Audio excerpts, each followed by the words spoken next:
ఆజ్ఞ లేనిదే ఏదైనా జరుగునా, నీ కంచె దాటగా శత్రువుకు సాధ్యమా?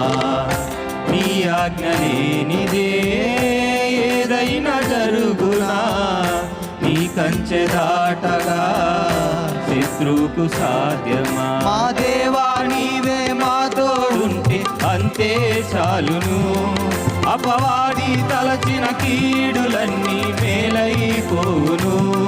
మా దేవా నీవే మా తోడుంటే అంతే చాలును, అపవాది తలచిన కీడులన్నీ మేలైపోవును. ఏమైనా చేయగలవు, కథ మొత్తం మార్చగలవు, నీ నామముకే మహిమంతా తెచ్చుకుందువు. ఏమైనా చేయగలవు, కథ మొత్తం మార్చగలవు, నీ నామముకే మహిమంతా తెచ్చుకుందువు. యేసయ్యా యేసయ్యా, నీకే నీకే సాధ్యము.